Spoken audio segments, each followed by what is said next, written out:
She thought she was bringing him dinner. She brought herself a funeral instead. Charlotte Hayes stood frozen outside a penthouse door in downtown Chicago, Italian takeout cooling in her hands, listening to the man she had loved for 3 years explain to his friends exactly why he would never marry her, not hesitating, not lowering his voice, laughing. The word temporary hit her somewhere below the ribs and didn't stop moving. She didn't scream. She didn't knock.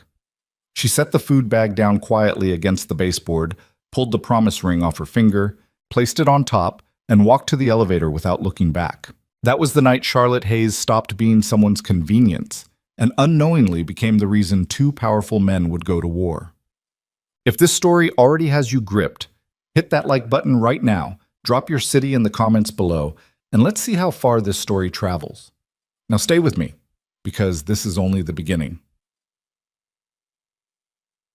The elevator doors closed and Charlotte watched her own reflection stare back at her from the polished steel panels. She looked the same. That was the absurd part. Same dark coat, same hair she had spent 40 minutes on that morning, same tired eyes she had been masking with concealer since the end of a brutal work quarter. She looked entirely like a woman who had just picked up food from Carmine's on Michigan Avenue and was heading up to surprise her boyfriend. Not like a woman whose entire understanding of the last 3 years had just been surgically removed through her chest. The lobby hit her with cold air and the indifferent noise of a Friday evening. A doorman nodding at someone leaving, a couple arguing quietly near the revolving glass entrance, heels clicking on marble. Charlotte walked through all of it without registering any of it. She pushed through the door, hit the sidewalk, and the November air slapped her face like it had been waiting. She kept walking. She had no destination. That was the honest truth she would not admit to herself for another 4 blocks. That she had absolutely nowhere to go because she had spent 3 years quietly reorganizing her life around a man who had apparently never reorganized anything around her. Her phone buzzed in her coat pocket. Preston's name lit the screen. She stared at it long enough to read it twice. Then she let it go dark. Her apartment, the one she had given up 8 months ago to move closer to his neighborhood, the one she had been paying month to month on before finally letting the lease die, was gone. Most of her things were in his 2nd bedroom closet, what Preston called her overflow space, which she had understood at the time as generosity and now understood as something else entirely. Her name was not on his lease. Her name was not on anything that mattered in that building. She had $312 in her checking account until the 15th, a work laptop in her bag, and a half-charged phone with a man's missed call on the screen. She stopped at a crosswalk on Wabash and stood there while the signal cycled twice without moving. Temporary. He had said it the way men said things they had already decided were obvious. Not cruel exactly. Almost bored. One of his friends, she recognized the voice as Derek, Preston's college roommate, who had always looked at her like she was a piece of furniture that didn't quite match the room, had asked when Preston was planning to make things official. And Preston had laughed first. The laugh came before the words. That was the detail she could not dislodge. The laugh meant the answer had always been ready. It had been sitting there fully formed, waiting for someone to finally ask the question. I'd rather die were the exact words. Then he had explained, still laughing, that Charlotte was the kind of woman you kept around during the building years. Loyal, low maintenance, beautiful enough to bring places, but not the woman you built the actual future with. That woman, Preston had said, was a different category entirely. The crosswalk signal changed. Charlotte crossed the street. She called Madison from the corner of Wabash and Monroe, standing under the orange glow of a street lamp, with taxis cutting through the intersection and her breath coming out in short, visible clouds. Madison picked up on the 2nd ring. Hey, are you already at his place? Did he freak out about the surprise? Charlotte opened her mouth. What came out was not words. It was something more structural than that. A sound that started in the back of her throat and arrived fully formed as 3 years of careful, quietly maintained composure breaking apart in public under a street lamp on a Friday night. Charlotte. Madison's voice shifted immediately. All the lightness gone. Where are you right now? Tell me exactly where you are. Madison Carter lived in a 3rd-floor walk-up in Lincoln Park that smelled permanently of coffee and the lavender candles she burned in every room. It was a small apartment by any reasonable standard. 1 bedroom, A bathroom with a cracked tile above the sink that the landlord had been promising to fix for 2 years. A kitchen where two people could not stand side by side without bumping elbows. Charlotte had always found it a little cramped whenever she visited. That night, it was the most welcoming space she had ever walked into. Madison met her at the door in sweatpants and an old Northwestern hoodie, took one look at Charlotte's face, and pulled her inside without a word. She made tea that Charlotte didn't drink, wrapped her in a blanket that smelled like fabric softener, and sat on the couch cushion closest to her without touching her until Charlotte was ready to be touched. That was the thing about Madison that Charlotte had never fully articulated but had always known. She understood the geometry of grief. She knew when to move in and when to hold still. Charlotte told her everything in fragments, not in order. The food, the elevator, the laugh, temporary. The promise ring left on top of a takeout bag outside an apartment door. Madison listened without interrupting. When Charlotte finished, there was a silence that lasted about 4 seconds. "He said he'd rather die," Madison repeated. "Yeah. Then marry you." To his friends, laughing, another silence. Madison picked up her own mug of tea, looked at it, set it back down. "I want to say I'm shocked," she said carefully, "but I think what I actually am is furious that it took him this long to show you clearly what he's been showing you blurry for 3 years. Charlotte pulled the blanket tighter. "That's not helpful right now." "I know, I'm sorry." Madison shifted on the cushion. "You can stay here. Obviously, you're staying here. I'll move the boxes out of the closet in the morning, and you can have the bedroom, and I'll take the couch until we figure something out." "I'm not taking your bedroom." "You're taking my bedroom. We'll argue about it tomorrow when you have the energy to actually fight me on it." Madison reached over and pressed her hand once, firmly, over Charlotte's. "Tonight, you just stay." Charlotte nodded. Her phone had buzzed 6 more times since she left the building. She had not looked at it again. She turned it face down on the coffee table and left it there. The next several days moved in a texture she could not properly describe to anyone who had not lived it. Not exactly pain, not exactly numbness, but something in the borderland between them. A low-grade static that made ordinary things feel translated from a language she hadn't fully learned. She went to work because not going to work was not a financial option. She answered emails. She sat in meetings and contributed to conversations, and apparently did it convincingly enough that her manager complimented her turnaround on a client brief. She ate when Madison put food in front of her. She did not cry again after that first night. The well had gone dry almost immediately, which disturbed her more than the crying had. She had expected more grief, louder grief, the kind of grief that announced itself and demanded to be witnessed. Instead, she got this flat, gray, functional endurance that felt less like healing and more like the body doing what bodies do when the mind can't keep up. Preston called 14 times in the first 48 hours. He texted more than that. She read none of it.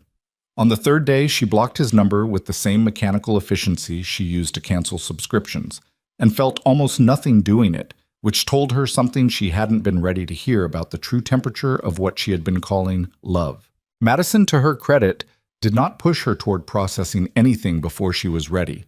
What Madison did instead was, on the 6th evening, sit across from her at the small kitchen table over takeout containers and say in a very particular tone, the tone she used when she had already decided something and was presenting it as a suggestion purely as courtesy, "There's a gala next Friday night.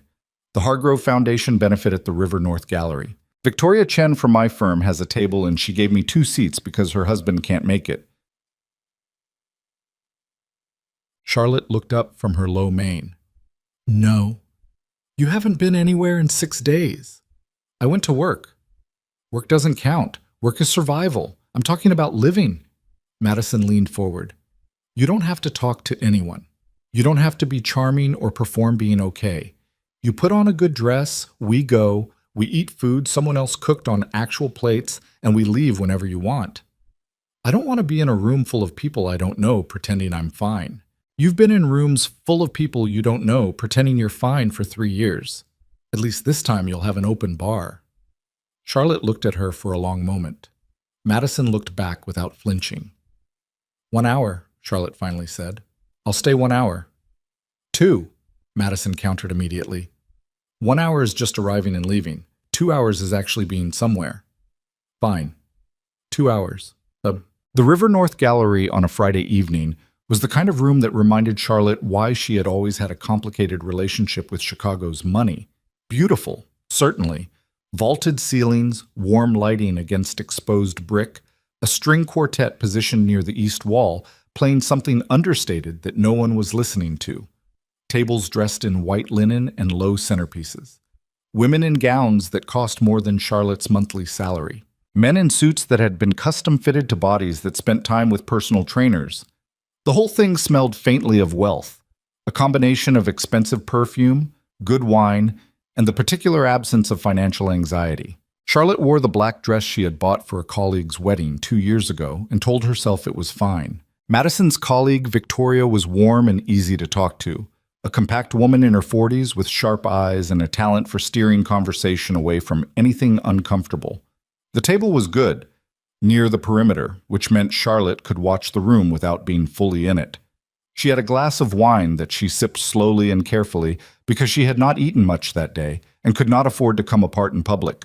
She was doing fine. She was actually doing fine. Then she felt someone looking at her. It was not an aggressive feeling, nothing threatening. More like a shift in the air pressure of the room, the specific sensation of held attention. Charlotte glanced across the open floor toward the adjacent table arrangement and found the source with an efficiency that startled her. Damien Moretti was watching her with the particular stillness of a man who had already decided he was allowed to look. She knew who he was. That was the terrible convenience of it. 3 years in Preston's orbit meant 3 years of peripherally knowing everyone in Preston's orbit, and Damien Moretti had always occupied a specific and quietly uncomfortable place in that social geography. He was Preston's oldest friend. They had grown up 3 blocks apart in a part of Chicago that didn't produce many men who ended up in velvet-roped rooms on Friday nights. Damien had taken a different route than Preston, a far more dangerous one, and the result was a man who stood at charity galas in an impeccably cut dark suit while carrying a reputation that most of the people in this room whispered about and none of them would say to his face. He was 36 years old. He ran a criminal organization that controlled significant portions of Chicago's port logistics, certain real estate holdings, and several other concerns that no one discussed in polite company. He had been investigated twice by federal agencies and charged with nothing. He had 3 men standing at various positions around the perimeter of the room who Charlotte was now fairly certain had not paid admission. He was also, and this was the part Charlotte had always quietly filed away and never examined, one of the most composed human beings she had ever been in the same room with. Not cold. Something more deliberate than cold. The kind of stillness that came from a man who had learned very early that showing your reaction was a form of surrender. She looked away first. 30 seconds later, Madison touched her arm. Damien Moretti is walking over here. I know, Charlotte said. Does that require any kind of warning system from me, or I'm fine? She was not entirely fine.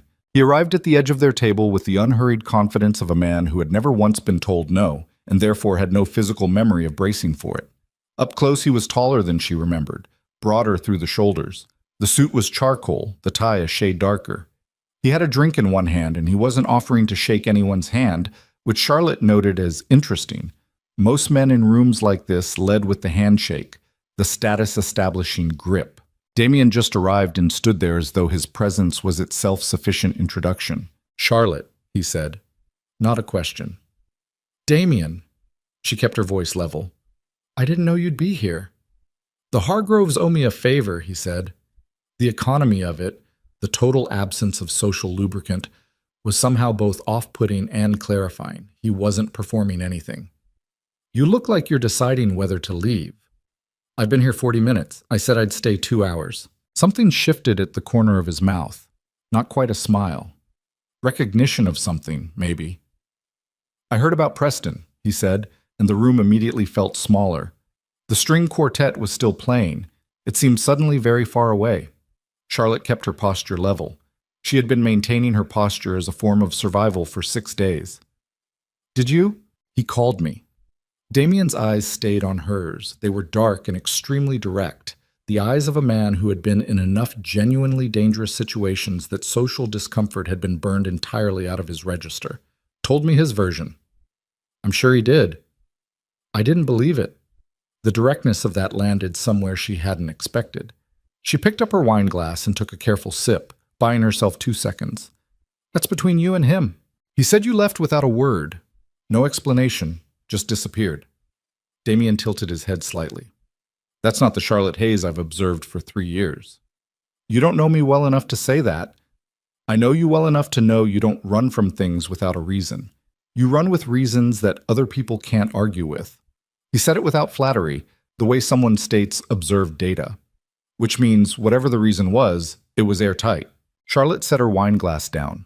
Across the table, Madison was doing a very good impression of someone absorbed in conversation with Victoria, but Charlotte could see the angle of her attention.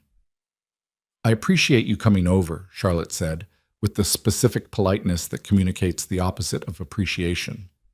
But I'm not having a conversation about Preston tonight. Damien looked at her for another moment. That stillness again. Then he nodded once, which was somehow more unsettling than an argument would have been. Fair enough, he said. Can I sit down for 5 minutes to talk about something else entirely? She should have said no. She had every reasonable justification for saying no. She was 6 days out of a 3-year relationship conducted with this man's closest friend. She was not in the emotional condition to be navigating someone like Damien Moretti, and she had promised herself tonight would be 2 hours maximum, followed by takeout on Madison's couch. 5 minutes, she said. He pulled out the empty chair across from her and sat down. He stayed for 45 minutes. What he talked about in the first 5 was the gallery itself, a specific piece on the east wall, a large abstract canvas in deep blues and grays that he said he had considered buying last year but didn't because his building's lighting would have flattened it. He asked if she had noticed it when she came in. She hadn't. He described it in a way that was neither showy nor trying to impress her. He just described it the way someone describes something they have actually looked at. It opened something. She wasn't prepared for it. By 10 minutes, she was telling him that she used to paint in college. Nothing serious, nothing that led anywhere. Just oil on small canvases in a studio apartment she shared with 2 roommates who complained about the smell of the turpentine. She hadn't thought about that version of herself in years. She didn't know why she was telling him. By 20 minutes, the conversation had moved somewhere more difficult, into the territory of what it was like to want a version of your life and spend years building carefully toward it, only to find one day that the foundation was never real. She did not mention Preston by name. She didn't need to. Damien listened in the same way he did everything, with his full, unperformative attention, not filling in her silences with reassurances or nodding at intervals to demonstrate engagement. He just listened until she finished, and then he said something that stopped her. You were building toward something real. He just wasn't building toward it with you. Those are 2 separate failures, and only one of them is his. She stared at him.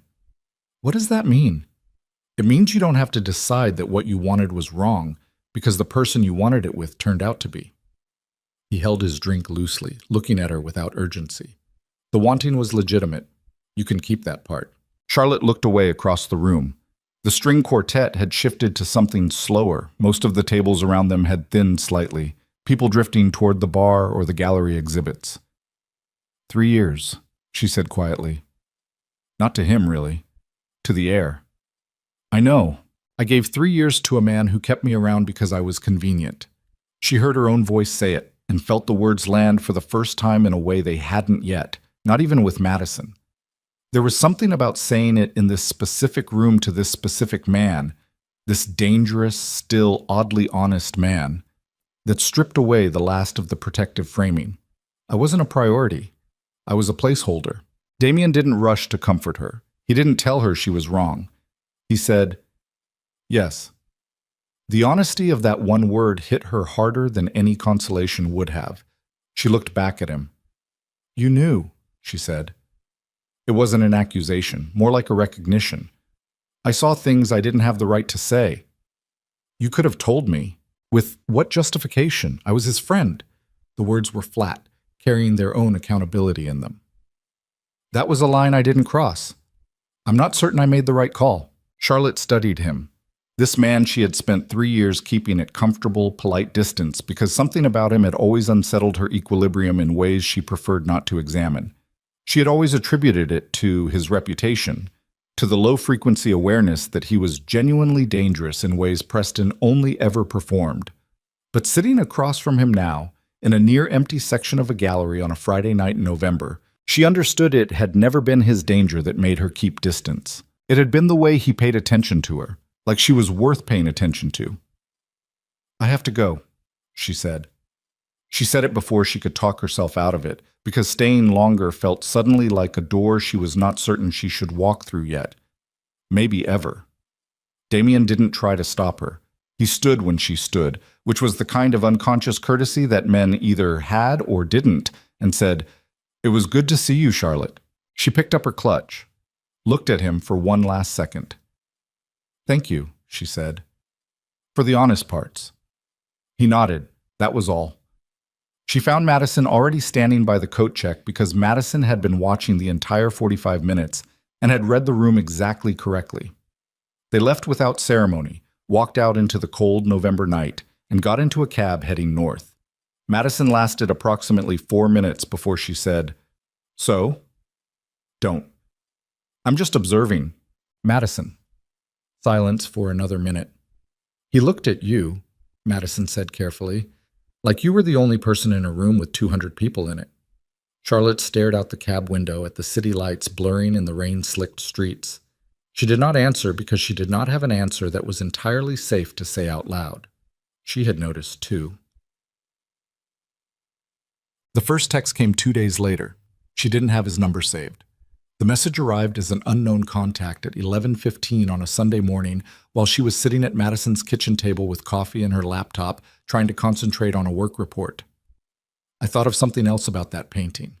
If you want to hear it, no obligation either way." Charlotte read it 3 times. She typed back, "How did you get this number?" His response came in under a minute. "Madison. I asked her permission first. She said, quote, 'It's about time,' and sent me your contact." She looked up from the phone. Madison was in the living room on the couch, pretending to watch television. "Madison." "Hmm?" "You gave Damien Moretti my phone number." He asked very nicely. "He runs a criminal organization. He also clearly sees your worth, which is more than we can say for the last candidate." Madison glanced over the back of the couch with an expression of complete innocence.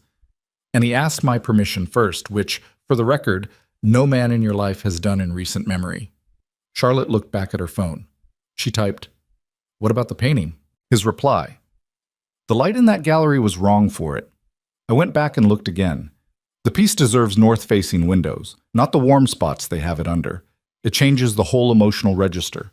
She sat with that for a moment. Then, "That's a specific thing to think about. I pay attention to what deserves attention." She set the phone down, picked it up, put it down again. Madison was watching her now without pretending not to. "This is a terrible idea," Charlotte said. "Historically, terrible ideas are the ones that change things," Madison said. Charlotte picked up the phone and typed, "Tell me more about the painting." What followed was not what Charlotte would have called pursuing. It was more like the careful accumulation of evidence. Text messages that were never aggressive, never pressuring, never performing charm in the way she had learned to recognize charm as a form of sales technique. Damien Moretti communicated the way he did everything, with the expectation that what he said had value and no apparent anxiety about whether she agreed. He was funny in an arid way that took her off guard the first few times. He recommended a documentary about port architecture that turned out to be genuinely compelling. He asked her once, after she mentioned offhandedly that she had not painted in over 4 years, why she stopped, and when she gave him the easy answer, "Busy, life, you know how it is," he responded, "That's not why. Try again." Nobody spoke to her like that. She tried again. The real answer was more complicated, said something about having spent years slowly subordinating pieces of herself she considered impractical to a version of adulthood that Preston's social world implicitly required. She hadn't noticed it happening. That was the thing. It had been gradual enough to feel like growth. Damien's response to the real answer, "The cost of that is expensive and usually invisible until it isn't." She read that message on a Tuesday afternoon in a work bathroom and stood there for longer than was professionally appropriate. 3 weeks after the gala, he asked her to have coffee with him. Not dinner, not a drink. Coffee, in the afternoon, at a small cafe on the river that she had passed 100 times but never been inside. She said yes before she had fully processed saying it. The cafe was quiet in the way places are quiet on weekday afternoons, mostly empty except for a few people working on laptops, and a barista who treated Damien with the specific deference of someone who had been well compensated to be discreet. They sat at a corner table with the river visible through wide windows, gray and cold under a November sky. He was different in this setting than at the gala. Not in the ways that mattered, but in the smaller physical registers. Less formal. He had his jacket off by the time she arrived, sleeves of his dress shirt turned back once. He looked like a man who had been somewhere before here and would be somewhere after, which she supposed was accurate, and who had carved this specific window of time deliberately. They talked for 2.5 hours. She stopped tracking the time after the first 40 minutes. He asked her about work, not politely but specifically, about a project she had mentioned offhandedly 2 weeks ago, wanted to know how it had resolved. She told him. He asked a follow-up question that demonstrated he had actually retained what she said, not just the surface but the subtext she had barely articulated. Nobody had ever done that to her before, paid the kind of attention to her words that turned them back into something more precise than she had initially offered. She asked him, somewhere past the first hour, what it was actually like. Running the thing he ran, not the public architecture of it, not the rumors she had absorbed over 3 years, the actual texture of it. He was quiet for a moment. Then, it's lonely in specific ways that are difficult to explain to people who aren't in it. And there are moral costs I pay without pretending they aren't costs. That's a more honest answer than I expected. You asked an honest question. Most people in your position don't answer honestly. Most people in my position aren't talking to you. She looked at her coffee cup. Something about the warmth of the room, the river outside, this man sitting across from her being entirely, carefully, deliberately present. It was doing something to her defenses that she had been maintaining out of sheer structural necessity for nearly a month. She looked up. Why me, Damien? Out of a room with 200 people? He held her gaze without flinching. Because you're the only person in any room I've been in for years who I actually wanted to talk to. That's not an explanation. No, he agreed. It isn't. He set his coffee down and she saw something move in his expression. The first thing she had seen him not fully contain. I've been watching you settle for less than you're worth for 3 years. I didn't say anything because of Preston, and I'm still not saying not yet. Not 3 weeks out. He paused. But I'm here, Charlotte. I'm sitting here. That's me saying something. The river moved outside, gray and constant, and not caring about any of it. Charlotte's heart was beating in a way she recognized but had not felt in a very long time. Not the anxious heartbeat of trying to be enough for someone. Something steadier than that. Something that felt like being seen. Okay, she said quietly. He raised an eyebrow slightly. I'm here too, she said. That's also saying something. He almost smiled. The almost smile, she was starting to understand, was as much as Damien Moretti gave a room. But his eyes, dark and direct and extremely awake, gave the rest of it. She drove home alone that evening in an Uber, watching the city scroll past her window in the early dark of a late autumn afternoon, and thought about what it meant that the most honest conversation she had experienced in years had been with a man who operated entirely outside the rules she had organized her life around. She thought about what Madison had said, it's about time. She thought about the painting in the gallery and north-facing windows, and the way light changed what you were looking at without changing the thing itself. Her phone lit with a message from an unknown number she now had saved under a single name. I'd like to do this again. She typed back without hesitation, yes. She was staring at the city lights and not letting herself examine how long it had been since anything felt that uncomplicated when the second message arrived. Charlotte, Preston knows we had coffee today. She went very still. The Uber moved through traffic. The city carried on. Somewhere across Chicago, in a penthouse she had left a month ago, a man who had described her as temporary was learning that the woman he discarded had been sitting in a quiet cafe by the river with the one person in his world he had always unconsciously understood as the greater version of himself. Her phone buzzed again. Preston's number, or rather, the number she had blocked, coming through now from a different line she didn't recognize. You need to stay away from him. I'm warning you. Charlotte looked at the message for a long time. Then she typed back. To the right number, to the one name she had saved. How angry is he? Damien's reply came in seconds. Angry enough that you shouldn't be in Madison's building tonight. I'm sending someone. Her mouth went dry. She looked out the window at the streets, now seeing them differently. Not the ordinary city she navigated every day, but something with more layers. A city where the rules she had believed in were not the only rules operating.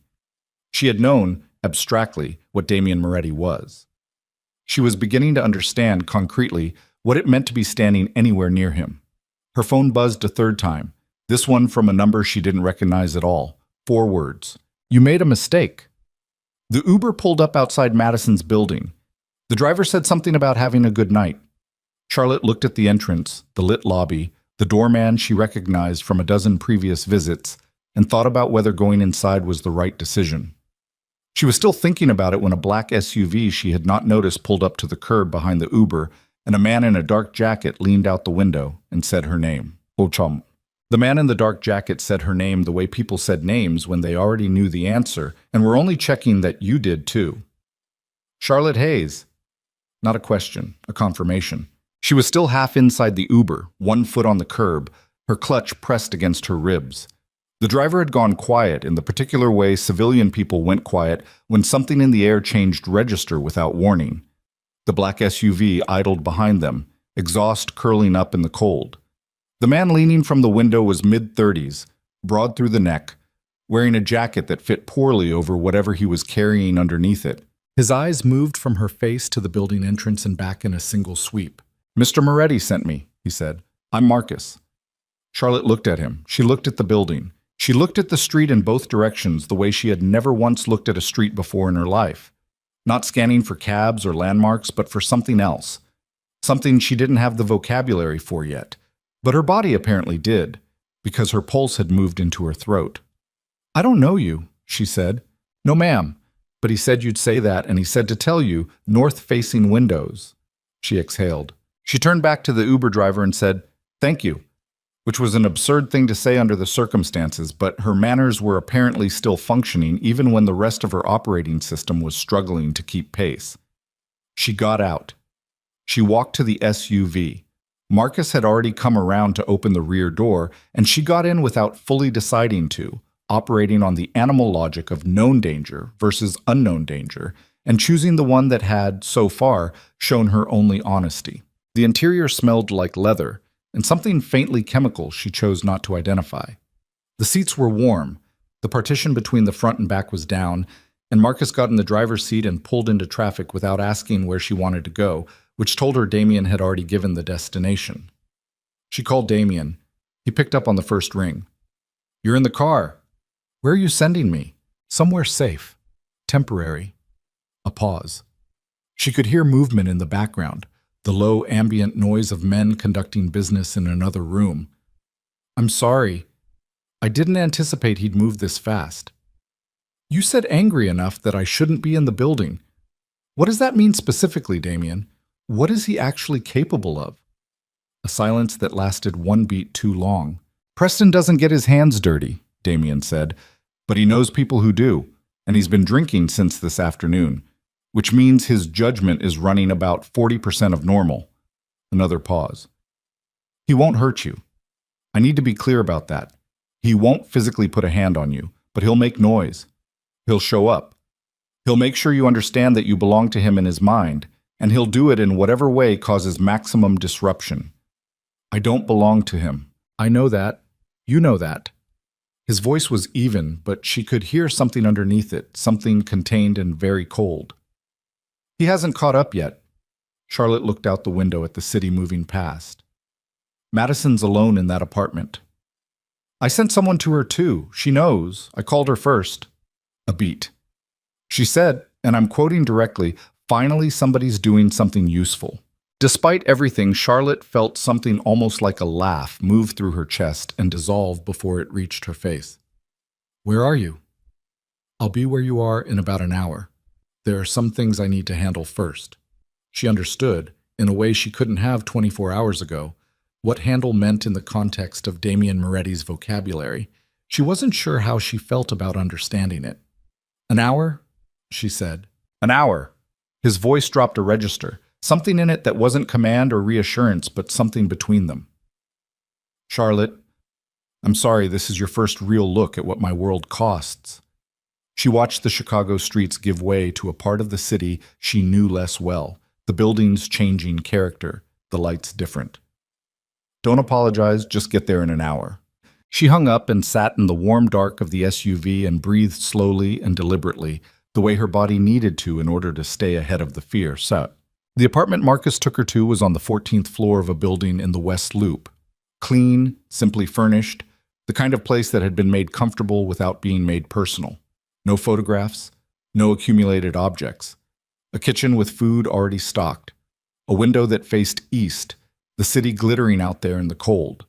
It was the apartment of a man who maintained several addresses and used each one for a specific purpose. And Charlotte understood without being told that this one existed exactly for situations like this one. She sat on the couch without taking her coat off for about 10 minutes. Then she took her coat off and went to the kitchen and made herself a cup of tea because doing something physical with her hands was the only thing keeping the panic from fully inflating in her chest. She thought about the text she hadn't answered. You made a mistake. She turned the phone over in her hands, set it face down on the kitchen counter, and drank her tea standing up because sitting down felt like surrendering to something. Damien arrived in 53 minutes. She heard the door, a key in the lock, unhurried. And then he was there, still in the dress shirt from earlier, jacket back on. He looked at her in the kitchen, the mug in her hands, her coat on the back of the couch, and his expression did something complex that resolved quickly back into the controlled stillness she was learning to read around the edges. You okay? He said. Not a question this time either, but different from the man in the car. He was checking, not confirming. I'm functional, she said, which is the honest version of okay. He came into the kitchen, not close, not crowding her. He stood at the opposite counter and looked at her steadily. Preston went to Madison's building. Building security and my man were there before he got past the lobby. He paused. He made some noise, left after about 15 minutes. What kind of noise? Damien's jaw moved. He told the security desk that you were mentally unstable, and he was there out of concern. That you'd stolen from him. That you were in a dangerous situation with a dangerous man, and he needed to locate you for your own safety. Each sentence came out flat, stripped of affect, which made them hit harder than if he'd editorialized. He named me by name, Charlotte set her mug down on the counter. He said I stole from him. Yes. 3 years, she said quietly, and with a precision that was more frightening than volume. 3 years of my life given to that man. I didn't take a single thing from that apartment except my own clothes. I left the ring he gave me. She stopped. The anger was clean and hot, and she let herself feel it fully because it was the first unambiguous thing she had felt in a month. He is unbelievable. Yes. That's all you're going to say? What would you like me to say? I don't know, something more than yes. Damien looked at her for a moment. Then he said, he's afraid. Men like Preston, men who have spent their whole lives performing a version of themselves that requires an audience, when the audience walks out, they don't grieve. They escalate. He folded his arms, not defensively, just settling into the truth of what he was saying. He's not acting out of love. He's acting out of exposure. You leaving means someone got out before he could frame the ending. Charlotte absorbed that. You've been watching him for a long time, she said. He's been my closest friend for 22 years. Something crossed his face. Not sentiment exactly, but the acknowledgement of weight. I know exactly who he is. I've been knowing who he is and making a choice about what to do with that knowledge for a very long time. And now? Now it's different. He said it without drama, without theatrics. Because now it's you. The apartment was very quiet. The city moved outside the east window, indifferent and luminous. Charlotte picked her mug back up, held it. What happens tomorrow?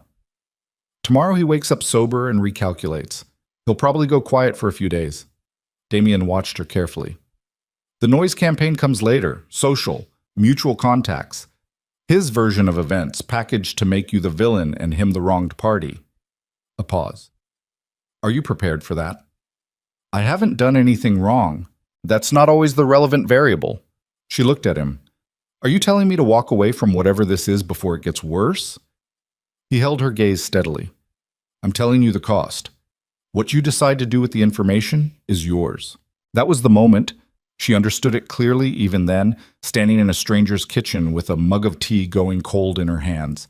That was the moment she decided she was not walking away. Not from him, not from this, not from any version of her own life that she was now in the process of reclaiming from the wreckage of 3 years of being someone's placeholder. She was done making herself smaller to fit inside other people's definitions. She set the mug down with a definitive click. Tell me what prepared looks like, she said. Tell me what I need to know. Something shifted in his eyes. Respect, maybe, or the confirmation of something he had already suspected about her. Sit down, he said. I'll tell you everything. He stayed until 2 in the morning. They sat at the kitchen table and he talked, not comprehensively, not laying out everything, but enough. Enough for her to understand the shape of the world she was adjacent to. Preston's connections were social, financial, image-based. His power was the power of a well-curated reputation in a city where reputation was a form of currency. He had investors who valued his public profile. He had a family name that carried weight in certain philanthropic circles. And he had a reflexive, deeply ingrained need to control narratives, which meant that right now, in whatever room Preston Calloway was sitting in at 2 in the morning, he was not drinking and grieving. He was building a story. Damien's power was of a different kind entirely, and he did not pretend otherwise. He told her the shape of it plainly, the things he controlled, the people who worked for him, the places where his influence operated, and the places where it had limits. He told her what protecting her would look like, and what it would cost in terms of the life she had been living, the social ecosystems she had been part of. He did not make it sound romantic. She appreciated that enormously. What he did not tell her was what she would not understand until later, was how long he had already been managing the specific problem of Preston's relationship with her from the outside.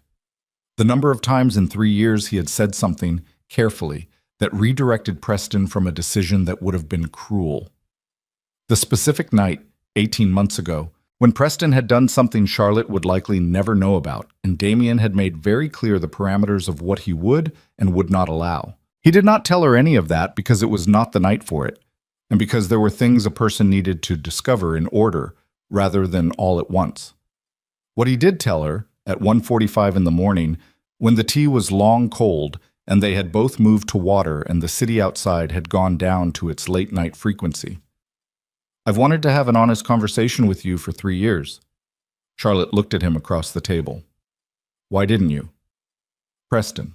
Just Preston? He held her gaze. And because honest conversations with you would have cost me things I wasn't ready to pay until now. She understood what he meant. She filed it carefully. Get some sleep, he said, standing. I'll have Marcus outside. You're safe here.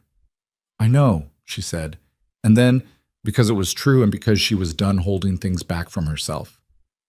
That's new. Feeling that. He paused at the edge of the kitchen, looked back at her. It shouldn't have taken this long, he said quietly. He left. She heard the lock engage. She sat at the kitchen table for another few minutes in the silence of a city at 2 in the morning, thinking about what it meant to feel safe, thinking about what it had taken to get here, and thinking about what happened to people who stepped fully into the orbit of a man like Damien Moretti. She went to bed. She slept better than she had in a month. 3 days passed in a strange suspension. Charlotte went back to her regular life, Madison's apartment, her work commute, the ordinary mechanical rhythm of the city. Preston went quiet, as Damien had predicted. The threatening text was not followed by others. The unknown number went dark. Madison reported no further incidents at the building. Charlotte found herself waiting for the other shoe. It dropped on a Thursday. She was at her desk at 11 in the morning when her phone screen lit with a name she had not seen in nearly 2 years, Catherine Reeves, Preston's cousin, a woman who had always treated Charlotte with the warmth of someone managing her instincts toward open hostility. Hey, Charlotte, can we talk? In person. It's about Preston, and I think it's important. Charlotte stared at the message for a long time. She showed it to Madison over lunch. Madison read it, set the phone down, ate a bite of her salad, and said, He sent her. Probably. Catherine Reeves has never once voluntarily reached out to you in 3 years. She skipped your birthday dinner twice and told Preston she had a conflict both times. Madison pointed a fork in the direction of the phone. He is running a play. I know he is. So you're not going to meet her. Charlotte picked up her own fork. Put it down. I think I have to. Madison looked at her. Why? Because if I don't, it looks like I'm hiding, and I'm done hiding from things. She picked up the phone. I want to know what version of events he's selling.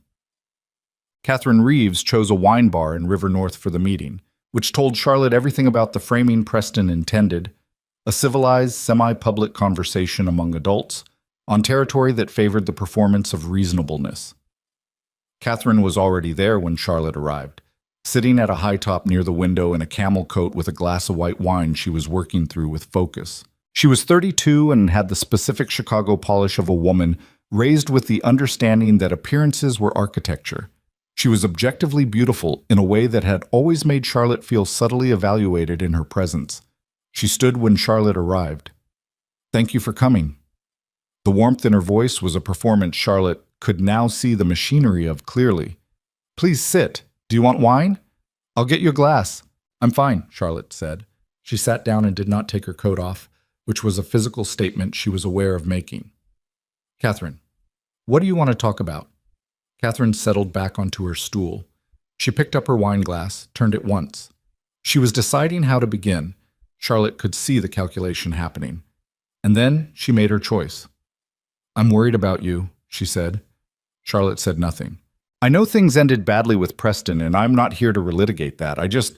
Catherine tilted her head, something earnest and carefully constructed moving through her expression. Charlotte, I've heard things about you and Damien Moretti, and I care about you too much not to say something. What have you heard? That you've been spending time with him, that you might be... A pause, textured with performed reluctance. I need to ask you directly. Are you involved with him? Charlotte looked at her. Why is that your concern? Because he is not a safe person. Catherine leaned in slightly. I don't mean his reputation. I mean specifically. Preston knows things about Damien that you don't. Things he never shared with you because he was protecting the friendship. And now that you're... She stopped. I'm just asking you to be careful. For your own sake. Catherine. Charlotte kept her voice level, her hands still on the table. Preston sent you here. A pause. He didn't send me. He asked me as family to... He asked you to come and tell me that Damien is dangerous, and Preston has information that could change my mind. That's the message. Charlotte watched the other woman's face move through its micro-adjustments. What's the information? Charlotte, if you have something real to tell me, tell me. I didn't come here to watch someone deliver someone else's lines. Catherine's expression shifted, the warmth cooling, something more honest and less flattering rising to the surface. She set her wine glass down. You want real? Fine. She leaned forward. Preston is telling people you walked out on him because you were already involved with Damien, that it was an affair. He's got 3 people, 3, who he says will corroborate a timeline. Charlotte felt the cold move through her. That's a lie. I know that, Catherine said it quickly. I'm not saying I believe it. I'm telling you what he's building. Because by next week, Charlotte, it's going to be everywhere in this city. Every circle you've both been in, every contact, every colleague who knows both of you. She held Charlotte's gaze. He's going to make you radioactive. And he's going to do it publicly enough that even people who like you won't want the drama of standing beside you. The wine bar moved around them. Someone laughed at the bar. A jazz track played low from ceiling speakers. Charlotte breathed through her nose, slowly. The way Damien breathed in difficult rooms, she had noticed it without naming it, and now she borrowed it. Why are you telling me this if you're on his side? I'm not on his side. Catherine's voice dropped. For the first time, it sounded like a real voice. I love my cousin, but what he's doing is wrong, and I'm not comfortable being the person who delivers it with a smile and calls it concern. She picked up her wine glass again, not drinking, just holding. I thought you deserved to know what's coming. Charlotte looked at her for a long moment, then she nodded once. Thank you for the honest part. She stood. She put her coat on. She hadn't taken it off. She picked up her bag. Charlotte. Catherine's voice stopped her. What are you going to do? Charlotte looked back at her from the edge of the table. The answer she gave was not the one she had walked in with. It was the one that had formed somewhere between the wine bar door and this moment, shaped by 3 years and a month, and the cold knowledge of exactly what was standing in front of her now. I'm going to stop being afraid of what he tells people, she said. That's what I'm going to do. She walked out into the November cold and called Damien before she was halfway down the block. He picked up immediately. Catherine, you knew about the meeting. I knew he was building something. I didn't know the delivery mechanism until about 40 minutes ago. He's manufacturing a timeline, an affair narrative, 3 witnesses. She was walking fast, her breath visible, her heels sharp on the pavement. He's going to burn my reputation in every circle we share. A silence on his end. Not the silence of a man without a response. The silence of a man deciding which of his available responses to give. Come to me, he said. Damien, not because of this, not to strategize. His voice was quiet and direct. Just come. I want to see you. She stopped walking. The wind moved through the street. People flowed around her on the sidewalk without noticing her. She was standing at the exact center of the point of no return, and she knew it. There was a version of the next 5 minutes in which she said, I need time to think, and pulled back and let this cool down and gave Preston's narrative time to settle, and decided that protecting herself meant staying in the safe lanes. She could see that version clearly. She could also see that she had been living inside a version of that choice for 3 years. Send me the address, she said. He did. She got in a cab and gave the driver the street, and as the city moved past her in the gathering dark of a November afternoon, she felt the last of the caution she'd been rationing dissolve into something entirely different. Not recklessness, not impulse. Something with more gravity than either of those. The cab pulled up to a building she recognized as one of the addresses in the part of the city where Damien Moretti's actual life happened. Not the charity galas, not the cafe by the river. This. She got out. She went inside. And upstairs in a room overlooking the city, where 2 men who had been closest friends for 22 years were now moving toward each other with the particular momentum of a collision that had been building for 3 years.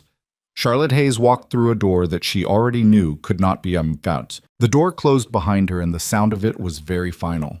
The apartment was different from the West Loop safe house. Larger, lived in the specific way of a place that belonged to someone rather than merely housed them. Bookshelves with actual books, some of them spine-cracked and clearly read. A kitchen that smelled faintly of coffee and something darker underneath it, wood and leather, and the accumulated atmosphere of a man who spent serious time in a space. The city through the floor-to-ceiling windows was fully dark now, Chicago laying itself out in cold light 14 floors below. Damien was standing at the windows when she came in. He turned when he heard her, and she saw immediately that something had changed in the hour since she'd called him. The controlled stillness was still there, but the temperature underneath it was different, colder. Something had happened between her phone call and this moment. What is it? She said. Not what happened. Not are you okay? She had learned his register quickly enough to know that the direct question was the only one he'd answer honestly. He looked at her for a moment. Then, sit down. Tell me first. Charlotte, tell me standing up. I'm not going to fall over. She set her bag on the table near the door. Her coat was still on. What happened? He turned fully from the window. His hands were at his sides, which was unusual. She had noticed that Damien always had something to do with his hands, a glass, a phone, his jacket lapel. Hands at his sides meant he had already decided what he was about to say and had set down everything else to say it. Preston didn't just build a narrative, Damien said. He filed a report. The room went very quiet. What kind of report? She said carefully. A financial crimes complaint. With the city. Naming me. He watched her face. And naming you as a knowing associate. The cold started somewhere at the base of her spine and moved upward with deliberate efficiency. That's insane. I have nothing to do with... I know that. His voice was steady, but the thing underneath it was not.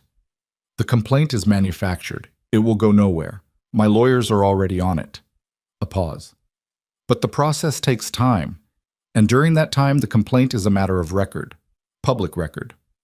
Charlotte understood before he finished the sentence. He's going to leak it. He already has. One journalist. Someone who owes him coverage. Damien's jaw was tight. By tomorrow morning, it will be framed as an ongoing investigation. Your name attached. She stood very still in the middle of the room. Her coat was suddenly too hot, but she didn't move to take it off. Her brain was running the math fast and brutal. Her job, her professional reputation, 3 years of building a career in a city where reputation was architecture, her name attached in print to a federal adjacent financial complaint involving a known organized crime figure. He's trying to destroy me, she said. The words came out without heat, just the flat recognition of it. Yes. Not just hurt me, destroy me, my job, my career, everything. She heard her own voice from a slight distance, the way you heard things when your nervous system was deciding between several extremely bad options. He's doing this because I sat in a cafe with you. He's doing this because he realized this morning that I'm not going to stand down. Damien moved away from the window, closer but not close. Keeping a distance she was starting to understand he maintained deliberately when things were volatile, giving her air, giving her room to feel whatever she needed to feel without his physical presence managing it. He knows I won't be moved by social pressure. He knows I won't be moved by the friendship history. So he went for the one thing he calculated I would move for. Emotions. Me, she said. You. The words sat between them. Charlotte turned away from him and walked to the window. The city was enormous and completely indifferent out there. She pressed 2 fingers to the cold glass and felt the temperature travel up through her hand. 3 years. She had given 3 years to a man who was now, without hesitation, without apparent moral cost, attempting to set her entire life on fire because she had chosen to exist outside of his narrative. The specific viciousness of it, the surgical targeting of her livelihood rather than her person, told her something she hadn't fully absorbed until this moment. Preston Calloway had never once been afraid of her. He had been afraid of losing the story he told about himself, and she had been a prop in that story, and props did not get to walk off stage and take up with someone else's production. She turned back around. What do I do? She said. That depends on what you want. I want my name clean and my job intact. Then we respond. He said it simply, not defensively, not with lawyers issuing statements that read like guilt. We respond with the truth, directly, before his version calculates into a settled narrative. He moved to the low table near the couch and picked up his phone. Madison has something. Charlotte stared at him. What? The night you left his building. Madison was on the phone with you when you were still outside the door. She recorded the call automatically. Her phone does it for all incoming calls. She told me she forgot she had the setting on until she checked 2 days ago. He held up the phone, turned the screen toward her. 22 minutes of audio, including the part where you were still standing in the hallway outside his apartment, including Preston's voice, clearly audible, through the door. Charlotte felt something move through her chest that was not quite relief and not quite devastation, but somewhere on the fault line between them. She told you about this before she told me. She called me at 9 this morning and asked me what to do with it. She wanted my assessment of whether it was safe to use before she brought it to you. He set the phone down. Which, for what it's worth, I think speaks very highly of her judgment and very poorly of the situation she was navigating. Charlotte closed her eyes, opened them. Can I hear it? He crossed the room and handed her the phone. She pressed play. Her own voice first, thin and slightly distorted by the recording, saying Madison's name outside a penthouse door. Then the sound of the hallway, ventilation, distant elevator mechanics. And then, muffled but entirely audible, laughter from inside the apartment. Preston's laugh, which she had heard 1,000 times and which now sounded like something from a documentary about a person she had never actually known. Then his voice, relaxed and slightly drunk and completely unguarded. I'd rather die. And then the rest of it, all of it. The word temporary, the category explanation, the particular cruelty of a man describing another human being as a feature of a building phase rather than a person deserving a future. She listened to all of it standing in Damien's apartment with the city dark behind her and her coat still on and her hand completely steady on the phone. When it ended, she handed the phone back. Okay, she said. Okay.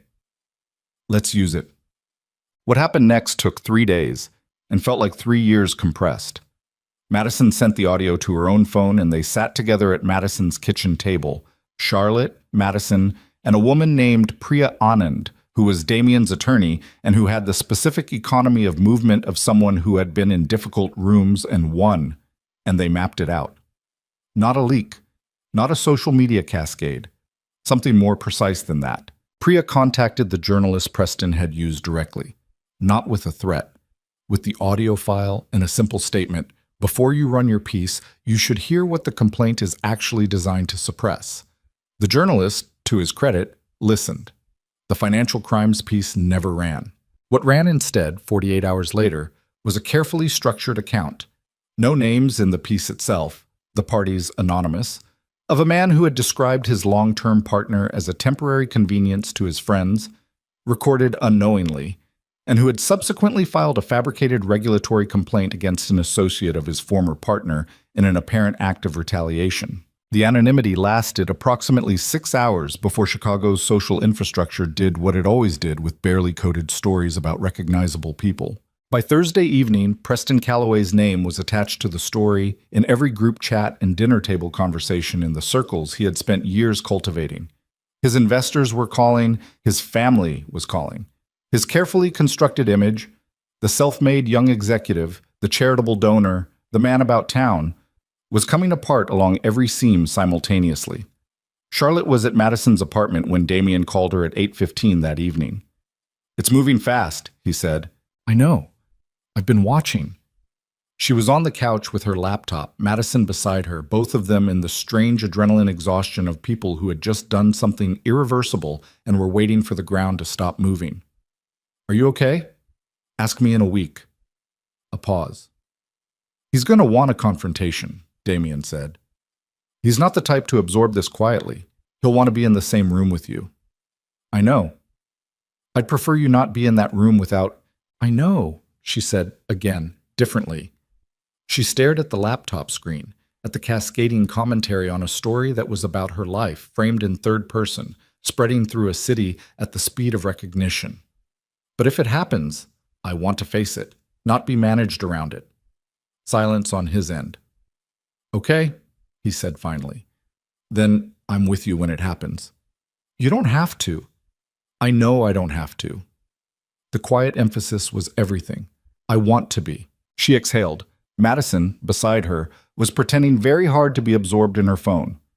"I'll call you tomorrow," Charlotte said. "I'll be here." She set her phone down. Madison lasted approximately 4 seconds. "He said he wants to be there," Madison said, not looking up from her phone. "You heard that from across the room. Your speaker volume is aspirational." Madison set her own phone down and looked at Charlotte with the particular expression she reserved for moments of maximum importance, stripped of all the usual deflection and humor. "How are you?" Actually, Charlotte thought about it, genuinely thought about it, the way she had been avoiding doing for the better part of a week. "I feel like I've been taken apart and put back together slightly differently," she said, "like the same components in a different configuration." "Is that bad?" "I don't think so." She looked at the laptop screen, at her own life in third person, anonymous and entirely recognizable. "I think the old configuration wasn't actually working." The confrontation happened on a Saturday. She didn't plan it. That was the thing she would turn over later. She hadn't planned it, hadn't staged it, hadn't given herself the preparation she had promised herself she would take. She was at a coffee shop in Lincoln Park, a Saturday morning errand, nothing significant. She was standing at the counter waiting for her order when she heard his voice behind her. "Charlotte." Preston Calloway looked like a man who had not slept cleanly in a week. He was wearing clothes that fit him well because his clothes always fit him well, but there was something underneath the surface that the clothes couldn't resolve. A fraying, a diminishment, the specific look of a person whose performance has been running without an audience and who has just realized it.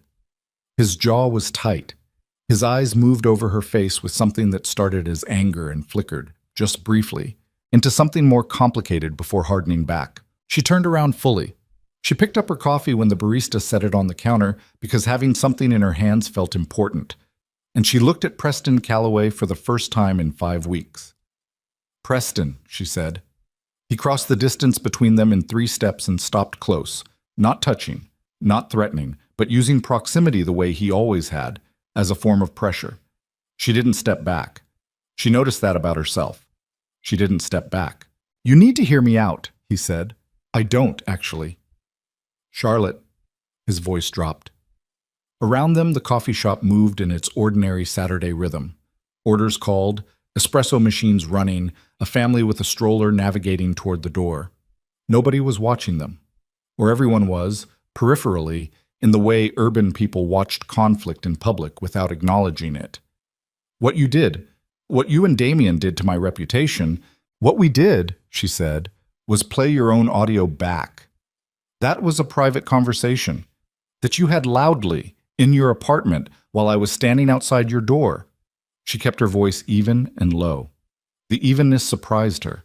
She had anticipated more turbulence in herself for this moment. "You told your friends you'd rather die than marry me. You told them I was temporary. You said it laughing, Preston, not in a fight, not in a dark moment, laughing." His jaw worked. "You don't understand the context. There is no context." She said it without heat, without cruelty, the way someone states the conclusion of a long calculation. "You meant it. That's the whole context. So you ran to him." The anger came back into his face, and behind it something raw. Genuine wounded pride, genuine disbelief, the specific injury of a man who had never once considered that Charlotte Hayes was capable of any kind of independent gravitational force. "You ran straight to Damien, and I didn't run anywhere. I walked away from your building, and I built something real in the space you left." She looked at him, this man she had loved for 3 years, and tried to find the grief she expected to feel, and found mostly clarity. "You filed a false complaint against me. You tried to attach my name to a federal process to intimidate me. You sent your cousin to threaten me with social destruction." She watched each item land on his face. "And you did all of it not because you loved me, because you couldn't stand that the story ended without your permission." Preston stared at her, his mouth opened and closed. "You didn't lose me," Charlotte said. The words arrived fully formed from somewhere that had been building them for 5 weeks. "You threw me away. I just had the clarity to stay thrown." The coffee shop moved around them. Preston's face went through several things in rapid succession. The anger, the wounded pride, and then something she had not expected, a flash of genuine pain. Not performed, real.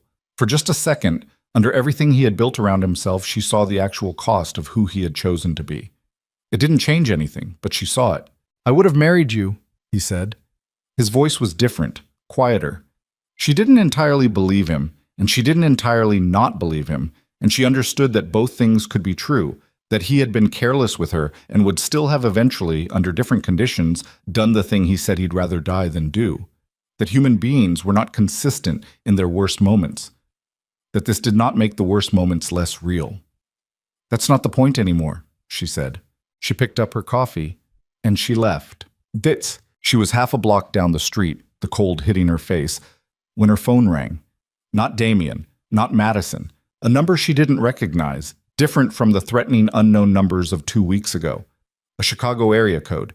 She almost didn't answer. Some calculus she couldn't name made her pick up. "Ms. Hayes," a woman's voice, brisk, professional. "My name is Layla Okafor. I'm a journalist with the Tribune. I've been working on a piece about regulatory complaints used as retaliation instruments in the context of personal disputes. I believe you may be relevant to my research." Charlotte stopped walking. "I'm not interested in talking to journalists," she said. "I understand. But Ms. Hayes, before you decline, I want you to know that I've already spoken to 3 of your former colleagues from Preston Calloway's social circle, people who have provided corroborating information about a pattern of behavior." A pause. "And I have something I think you need to hear. Something that predates your relationship with Damien Moretti by about 18 months. Charlotte's hand tightened on the phone. "Something about Preston?" she said. "Something about what Damien Moretti has been doing on your behalf," the journalist said carefully. "Without your knowledge, for considerably longer than you." The journalist's voice was still in her ear. Charlotte stood on the Lincoln Park sidewalk with her coffee going cold in her hand and the Saturday morning city moving around her like she was a stone in a current, and she said, "Tell me what you know." Layla Okafor told her. It took 11 minutes. Charlotte stood in the same spot for all 11 of them, not moving, barely breathing, the cold working through her coat unnoticed because every unit of her attention was occupied by what she was hearing. When the journalist finished, Charlotte asked 2 questions, received 2 answers, and said she would call back. She hung up. She stood there another 30 seconds. Then she called Damien. It rang 4 times. 4 times, which had never happened before. He always picked up by the second, and went to voicemail. She hung up without leaving a message. Called again. 4 rings, voicemail. She called Marcus. He picked up on the first ring. Ms. Hayes? Where is he? A pause that lasted 1 second too long. He's in a meeting. He asked not to be... Marcus. Her voice came out in a register she didn't entirely recognize, flat and very precise. I need to speak to him. Right now. Not in an hour. Right now. Another pause. I'll have him call you back in 10 minutes. 5. She walked back to her car. She sat in the driver's seat without starting the engine. She set her coffee in the cup holder and stared through the windshield at the street and ran through everything Layla Okafor had told her with the methodical, slightly nauseating efficiency of someone reconstructing a sequence they should have already known. 18 months ago, Preston had done something. She had known, from Damien's careful non-answer at the West Loop apartment, that something had happened 18 months ago. She had filed it and left it unfiled because there were things she had decided not to push for before she was ready for the answers. The journalist had filled in the shape of it. 18 months ago, Preston had been seeing someone else. Not casually. A sustained parallel relationship with a woman named Elena Voss, the daughter of one of Preston's business partners. He had been managing both relationships simultaneously with the practiced efficiency of a man who had never been required to account for his time to anyone. Charlotte had not known. Of course she had not known. What Charlotte had not known, and what the journalist had spent 2 weeks verifying across 4 independent sources, was what happened when Damien found out. Damien had found out approximately 16 months ago, and he had not told her. What he had done instead was go to Preston directly and deliver what every source described, with varying degrees of diplomatic language, as an ultimatum. And the parallel relationship where Damien would tell Charlotte himself. Preston had ended it, or appeared to end it, or ended the version of it that was visible, and Damien had made a decision to give Preston the opportunity to come clean himself. Preston had not come clean. The weeks had become months. The months had accumulated. And Damien Moretti, this man who had been telling Charlotte for the past several weeks that he had been watching her settle for less than she deserved, that he had seen things he didn't have the right to say, that he was not certain he had made the right call, had been sitting on information that could have freed her 16 months ago. Her phone rang. Damien's name on the screen. She picked up. I just talked to a journalist from the Tribune, she said. No greeting, no preamble. The words came out the way a diagnosis came out. No cruelty in them, but no protection either. Layla Okafor. She's been working a piece on Preston for 3 weeks. She told me about Elena Voss. Silence on his end. Damien. Her voice cracked on the second syllable, just slightly, the first structural failure in the composure she had been maintaining since the sidewalk. Say something. Where are you? He said. In my car, Lincoln Park. Come here, please. Answer me first. She put her hand flat on the dashboard, needing the solidity of it. You knew 16 months ago that he was with someone else while he was with me. You confronted him. He appeared to stop, and you decided not to tell me. Yes. 1 word. No elaboration, no immediate defense. Just the flat acknowledgement, and in any other context, the honesty of it would have been something, but right now the honesty was the thing she was having trouble with, because it meant the answer had always been this simple. Why? She said. Because I had no right to walk into your relationship, and you had every right. The heat arrived finally, moving up through her chest into her throat. Not screaming, something more controlled than screaming, and in some ways more frightening. You had every human right to tell me that the man I was building my life around was running a second life simultaneously. You had every right, and you made a different choice. I made a choice that you what? That you thought was protecting me? She heard her own voice. She sounded like someone she was only now meeting. Or that protected something else. Because I need to understand, Damien. I need to understand whether you kept that information because you thought it was the right thing to do for me, or because you wanted to be the one who, because waiting felt like She stopped, started again. Did you think if you waited long enough I would eventually leave him on my own terms, and you could be there when I did? The silence on his end was the longest one yet, and it was the silence, not any answer he could have given, that told her everything. Come here, he said again. His voice was different now. The containment still there, but something underneath it that she had not heard from him before. Something that sounded like a man paying a cost he had known was eventually coming. Please, I'm not asking you to forgive anything. I'm asking you to come here so we can say whatever needs to be said in the same room. She started the car. He met her at the door of the building on the 14th floor, which meant he had been watching for her car from the window, which meant something she was not ready to name yet. He stepped back to let her in, and she walked past him into the apartment without looking at him, because looking at him right now required more regulation than she currently had available. She went to the window. The city again, always the city, the one constant in all of these rooms. She stood with her back to him and said, "Tell me the whole thing, from the beginning, not the version that makes you look best, the actual version." She heard him move behind her, not toward her, just the sound of him settling into stillness in the room. I found out about Elena Voss from someone in Preston's finance operation. Not because I was looking, because the man wanted to do me a favor and thought this was currency. A pause. I went to Preston that same night. What did you say to him? I told him he had 2 weeks to end it and tell you himself, or I would. And he ended it. He ended it with Elena, yes. Told me he'd handled it. The words were careful, not evasive. She could hear him weighing each one. I gave him a month, then another month. He never told you. And you gave him more time. I told myself I was waiting for the right moment to tell you myself, that forcing it would damage you more than... He stopped. She heard the quality of the stop, the way a man stopped when he reached the edge of a justification he no longer believes. That was not the whole reason. What was the whole reason? The longest silence yet. Because I had been watching you love him for 3 years, Damien said. And the only honest version of telling you about Elena was also the version where I told you why I cared enough to confront him about it in the first place. And I didn't. Something in his voice shifted, the contained register giving way to something rawer beneath it. I didn't have any right to make that confession while you were still in the relationship. I didn't have the right to put that on you. Charlotte turned around. He was standing in the center of the room, jacket off, for the first time in any room she had been in with him, standing in just the dark shirt, hands at his sides again, that tell she had learned. Looking at her with the specific expression of a man who has stopped managing what his face does because the situation has passed the point where managing it is useful. You were protecting yourself, she said.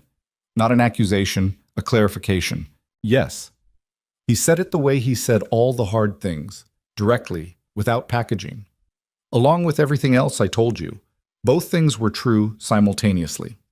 She looked at him.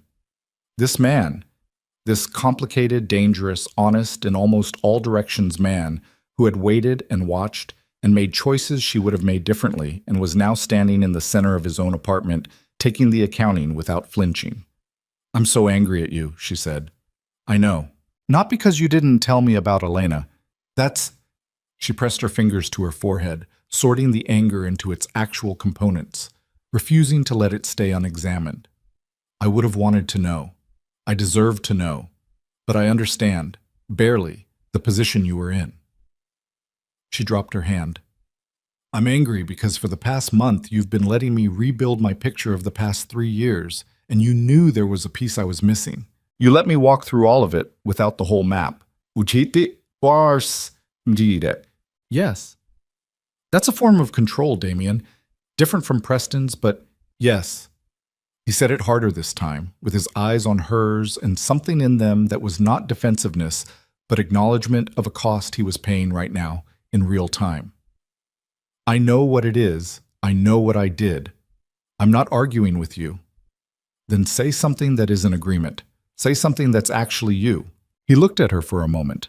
Then he crossed the room.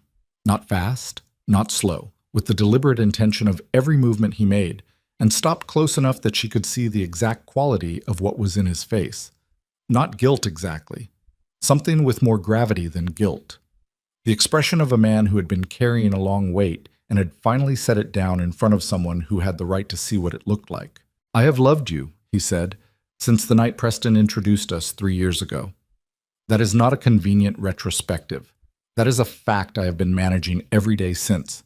And every decision I made, including the ones you're right to be angry about, was made inside that fact, which does not excuse the decisions but does explain why none of them were simple." The room was very still. Charlotte's heart was doing something complicated. She was angry, genuinely and legitimately angry, and she was also standing close to a man who had just said one of the most unguarded things she had ever heard another human being say, and both of those things were occupying the same space at the same time with no resolution available. Her phone buzzed on the kitchen counter where she'd set it coming in. She ignored it. It buzzed again, and again. Then Madison's name lit the screen from across the room. Not a call, a rapid sequence of texts arriving with the frequency that meant something had changed.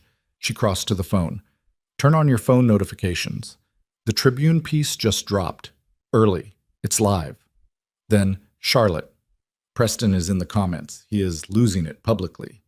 Then, "He's called you out by name. He tagged your work account. Charlotte, this is bad. You need to see this right now." She opened the browser. The Tribune piece was there. Layla Okafor's byline, a headline about retaliatory regulatory complaints. The anonymous architecture of it that anyone in their shared social circles would decode in minutes. And beneath it, in the public comments, Preston Calloway had done the thing that people did when they ran out of private options. He had gone public with everything. Her name. Damien's name. The affair allegation, stated now as fact rather than implication. The financial complaint framed as legitimate concern. 3 years of their relationship narrated in the specific way of a man constructing a trial record. Every kindness he had shown her cataloged, every sacrifice annotated, the whole thing assembled into a document that said, "Look what I gave her and look what she did." And then, at the end, 4 words that stopped her cold. "Ask her about Voss." She stared at the screen. Elena Voss's name, in public, in Preston's voice, weaponized. Not as a confession, not as accountability, but as a redirect. A way of taking the story that was about his behavior and making it about something else, something murkier, something that implicated Damien, and therefore, by proximity, implicated her. He knew she knew. Catherine had told him, or he had guessed, or the journalist had contacted him for comment, and the question about Elena had tipped him off. And his response to being caught in his own buried history was to dig it up himself, on his own terms, and use it as a weapon before anyone else could. "Damien." She held the phone out to him. He read it. His face did not change. But she watched his hands which were usually so still, close into a slow, deliberate tension at his sides. "He's trying to pull Elena into this," she said. "Why? What does that do for him?" "It reframes the story." His voice was very quiet. "Right now the story is about him, about what he said on that recording, about the complaint. If he can make it about Damien Moretti's history with a business associate's daughter." He paused. "It gives people a different version to pick. Some of them will pick the murkier one, because the murkier one doesn't require them to believe Preston Calloway is simply a bad man." "Can Elena be hurt by this? She's been in Amsterdam for 8 months. She left after Preston ended things." His jaw was tight. "She didn't know I confronted him. She doesn't know any of this." Charlotte set the phone down. She put both hands flat on the counter and looked at them. Her hands were not shaking. She noted that with something that was almost clinical distance. Her hands were not shaking, her breathing was controlled, she was operating, and the operating felt like the most honest version of herself she had been in years. "I need to call Layla Okafor back," she said. "Charlotte, I need to give her the full story. On record. My name, not anonymous." She looked up. "The recording, the complaint. Elena, all of it. The complete sequence. Because if Preston is willing to go public with half the truth to protect himself, then the only counter to that is the whole truth." She picked up her phone. "And I need it from you first. Everything. The night you confronted him, what he said, what you said, everything you know." Damien looked at her for a long moment. The city was loud somewhere beyond the windows. Saturday traffic, a city that did not know or care what was happening in this apartment on the 14th floor. "If I go on record," he said carefully, "it opens things. Not the complaint. The complaint is nothing. But being named publicly in a Tribune piece associated with Preston Calloway's business practices, I know what it costs you. Do you? Yes. She held his gaze. Do you trust me? The question landed in the room and stayed there. Damian Moretti, who had spent 22 years running an organization on the foundational principle that trust was a liability you managed, rather than a resource you extended, looked at Charlotte Hayes standing in his kitchen with her phone in her hand and her jaw set and her eyes completely steady, and said, yes, one word, the same economy as always. But she felt the weight of what it cost him more clearly than she had felt anything in weeks. Then tell me everything, she said. Start from the night you found out. He told her. All of it this time, in order, without the omissions and careful framings of the previous weeks. She listened without interrupting, standing at the counter with her phone recording him. He had said she could when she asked, which was its own form of the thing they were building. And when he finished, she asked 3 follow-up questions and got 3 complete answers. Then she called Layla Okafor. The journalist picked up on the first ring. Ms. Hayes, I want to go on record, Charlotte said. Full name, everything. I have a primary source who will corroborate, and I have the original audio. She paused. But I need you to understand something first. Preston put Elena Voss's name in a public comment 20 minutes ago. She's in Amsterdam. She doesn't know what's happening. Before any of this publishes, someone needs to reach her and give her the choice of whether she wants to be part of this story or not. A silence on the journalist's end. That's not standard practice for... I'm not asking you to protect him. I'm asking you to give her a phone call before her name goes national. Charlotte's voice was even and absolutely certain. If you can commit to that, I'll give you everything. If you can't, I'll find another way. Another silence. Shorter this time.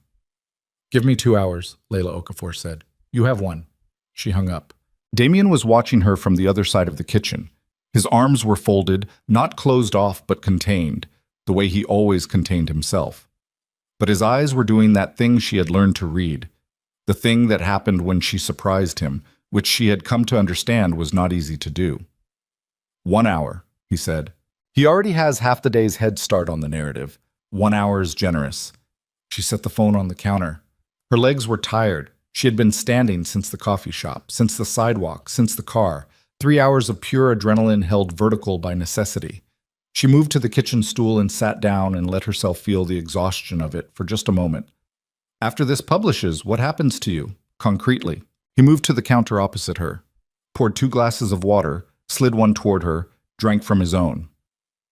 Some business relationships become complicated.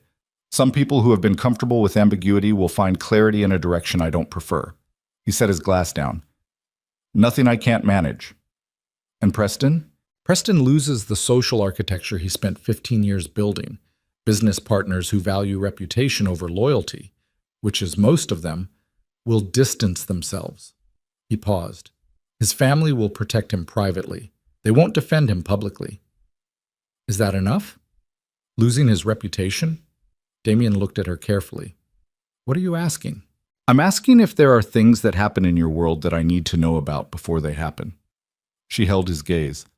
I'm not asking you to be something you aren't. I'm asking you not to manage me around it. The kitchen was quiet. Water ran somewhere in the building's pipes, a distant domestic sound that made the room feel briefly, strangely ordinary. He filed a false complaint against you, Damian said. That's a legal matter. Priya is handling it through appropriate channels, and it will result in consequences for him that are proportionate and entirely above board. He paused. Beyond that, I am asking you to trust that I understand where the lines are. And if I don't, then you tell me, and I listen. He said it without drama. That's the difference between me and him, Charlotte. Not that I don't have edges, that I listen to you. She looked at him. This man she had known peripherally for 3 years and directly for 5 weeks, and who had managed, in that compressed timeline, to be the most honest person in her life, while also withholding something significant. Both those things were true. She was learning that people were not one thing cleanly. Okay, she said. Okay. Her phone lit. Not Layla Okafor. Madison. Charlotte. Preston just called Madison's office. He called her office and told her managing partner that she's been assisting with what he called a coordinated harassment campaign. Madison's boss pulled her into a meeting 20 minutes ago. Charlotte's hand tightened on the phone. He's going after her job, Madison's next text read. He's going after my job because I gave you the recording. The exhaustion evaporated. Something replaced it that was not anger. Something colder and more functional than anger. The specific clarity of a person who has just understood that the person they are fighting does not have a bottom. She held the phone out to Damien. He read it. His face went very still. The kind of still that she understood now was not calm, but its opposite. The stillness of a man pulling something back before it expressed. Marcus, he said, not to her but to the room, pulling out his own phone. Get the car. Where are we going? Charlotte said. We're going to Madison's office, he said. And then Preston Calloway is going to understand, in a room he cannot leave before I'm finished, exactly what he has started. He was already moving toward the door. She was already moving toward the door when Madison's next message arrived. Don't come here. I mean it. I'm handling it. Charlotte stopped. Read it twice. Showed it to Damien, who had paused with his jacket half on, watching her face. He thought this would break me, Madison's next text read. He doesn't know me at all. Give me 45 minutes. Then 4 seconds later, and tell Damien to stand down. I don't need a cavalry. I need him to stay out of my managing partner's building so this doesn't become something bigger than it is. Charlotte looked up at Damien. He read the messages over her shoulder, his jaw working once, and then the tension in his shoulders released. Not completely, not the way tension released when a problem dissolved, but the way it released when a man trusted someone else's read on a situation against his own instinct. That cost him something. She could see it. She's right, Charlotte said. I know she's right. He pulled his jacket the rest of the way on anyway, the motion completed out of some muscular reflex. I don't like it. You don't have to like it.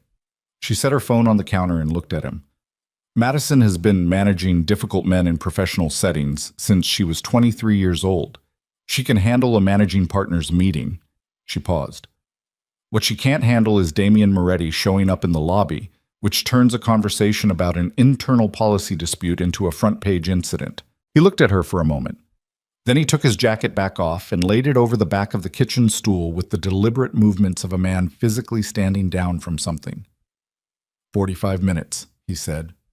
45 minutes. They waited.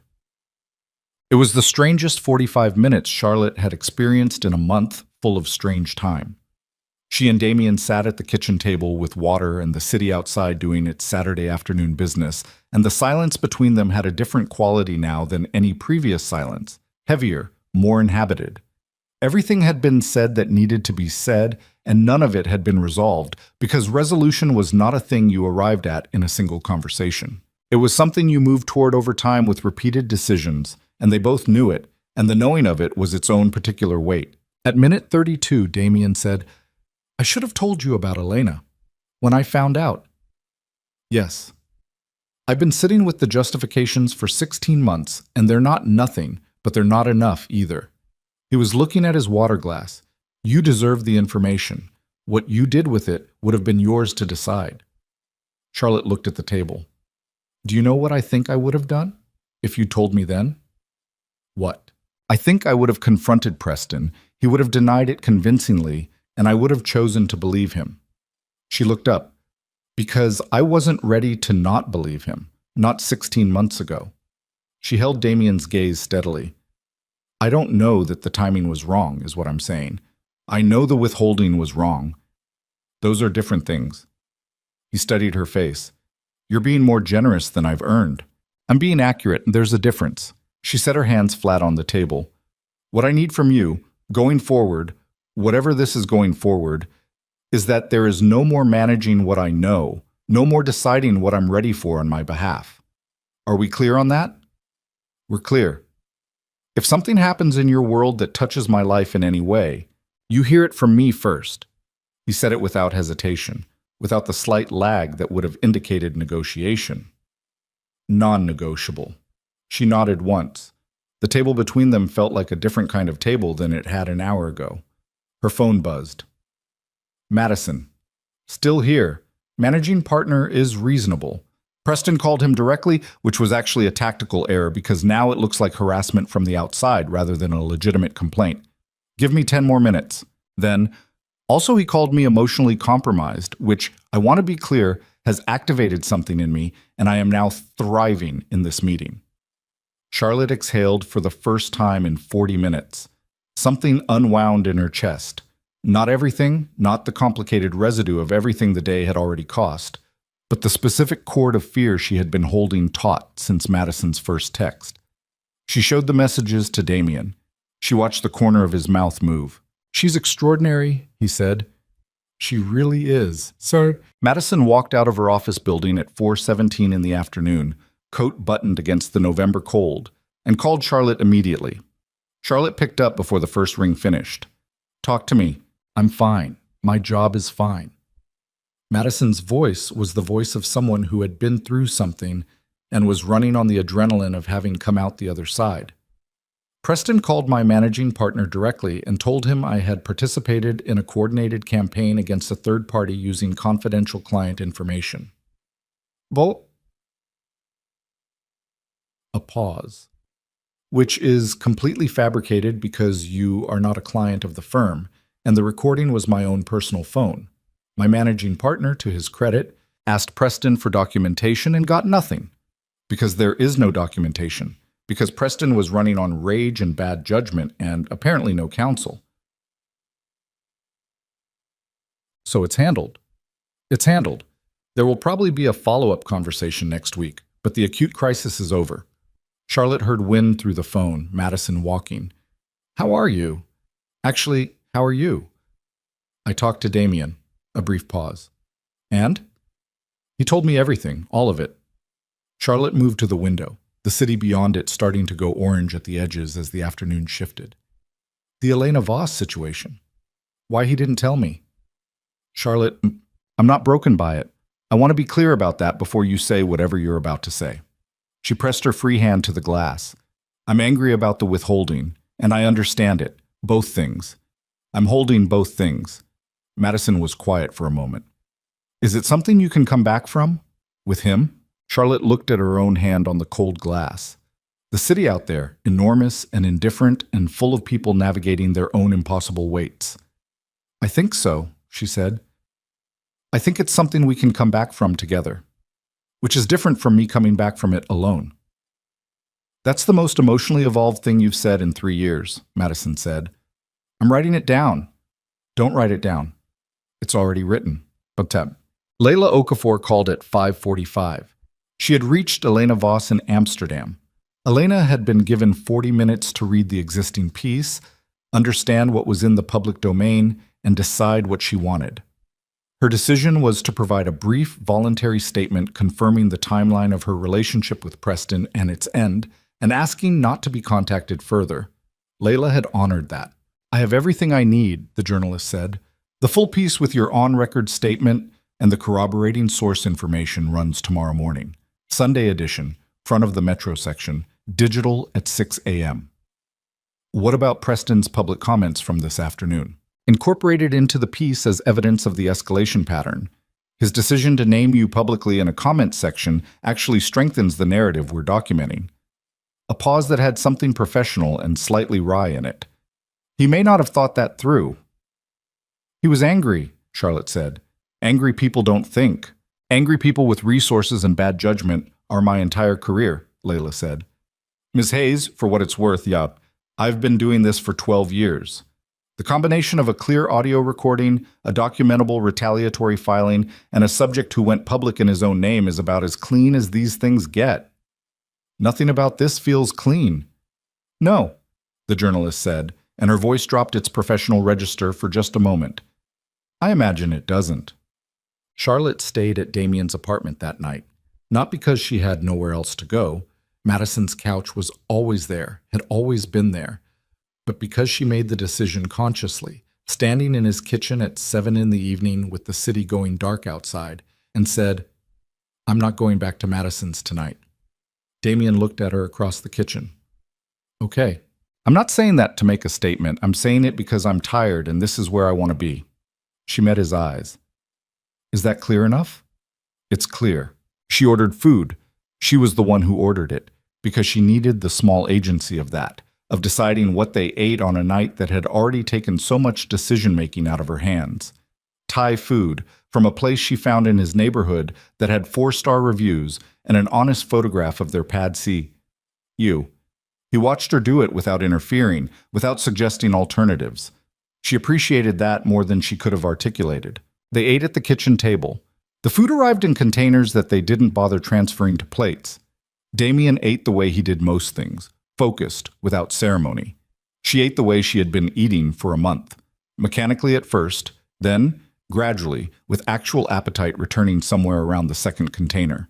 He told her between bites about the building he was in the process of acquiring in the South Loop, a legitimate real estate development, a mixed-use project, something he said he had been working toward for 2 years as a way of shifting the weight of his business interests in a direction that kept him in Chicago long-term. She asked questions, real ones, not polite ones, not... He answered with the specific detail of a man explaining something he cared about to someone he wanted to actually understand it. She told him about a project she had been quietly developing at work, a client account she had been building carefully for 8 months, that if it landed would represent the largest independent initiative of her career. She had not told Preston about it. The realization arrived in the middle of her own sentence, and she paused on it for a second, and Damien caught the pause. "You didn't tell him about it," he said. "No." "Why not?" She thought about it honestly. "Because I knew he would reframe it. Make it about whether it was realistic, whether the timing was right, whether I was overextending." She looked at her food container. "And I knew if he did that I would start to doubt it, because that's what I did. I absorbed his doubts because I thought that's what partnership meant. It isn't." "No." She looked up. "I know that now." They were quiet for a moment. The comfortable quiet of two people who have been through enough together in a compressed time that silence no longer requires filling. "Tell me about the project," Damien said. She told him. All of it, the whole architecture of it, the client, the strategy, the specific opportunity she had identified that nobody else on her team had moved on yet. He listened the way he always listened, with his full and unperformative attention. And when she finished, he asked one question that went straight to the structural risk she had been privately managing for 3 weeks and hadn't said out loud to anyone. She stared at him. "How did you know to ask that?" "Because it's the question the client will ask first." "How do you know what question a client in my industry asks first?" "Because I've been on the other side of those pitches," he said simply. "Not your specific industry, but capital and risk assessment have a consistent grammar across sectors." She looked at him. This man, this genuinely complicated man who had loved her from a distance for 3 years and made choices she would have made differently, and was sitting across a kitchen table on a Saturday night asking the right question about her work because he had actually been listening. "You're a strange person," she said. "Yes," he agreed, without apparent concern. The Tribune piece ran at 6 a.m. Sunday. Charlotte was awake before it published. She had slept. Actually slept in the way she hadn't slept in weeks. The deep, heavy sleep of a body finally releasing accumulated tension, and woke at 5:45 in the gray pre-dawn and lay still for a few minutes before getting up. She read the piece at the kitchen table with coffee, alone. Damien was still asleep, which she was glad of because she wanted to read it without anyone watching her face. Layla Okafor had written it with the particular precision of someone who understood that the facts were sufficient and did not require editorial amplification. The audio recording was referenced and described in enough detail that its content was clear without being fully reproduced. The regulatory complaint was documented, its fabricated nature established through Priya's legal commentary. The Elena Voss timeline was there, brief and factual. Elena's voluntary statement included in full. Charlotte's own quote ran near the end of the piece. She had given it the previous afternoon, standing in Damien's kitchen, and she had chosen the words the way she had been choosing words for a month now, without the old instinct to soften, to qualify, to leave herself room to retreat. "I spent 3 years in a relationship with a man I believed I understood. I did not understand him. When I left, I made choices about my own life that are mine to account for. The attempt to destroy my professional reputation and that of the people around me in response to those choices is not the action of a person with a legitimate grievance. It's the action of a person who has never been told no. She read it back, and it still said exactly what she meant. Her phone began filling up almost immediately. Colleagues, acquaintances, two people she had not heard from in over a year. She read none of the messages for the first hour. She sat with her coffee and the gray Sunday light and let the peace exist in the world without her managing the reaction to it. Damien came out of the bedroom at 7:15, already dressed, which she had come to understand was just how he woke. Not a performance, just a man who didn't do half states. He poured coffee, looked at her face, looked at her phone face up on the table with the notifications accumulating. "How is it?" he said. "It's what it is." She turned the phone over, face down. "It says the true things accurately. That's all I needed it to do." He sat across from her, drank his coffee. Preston's PR firm released a statement at 6:15. She looked up. "You're already monitoring it." "I'm always monitoring things. That's not new information." He set his mug down.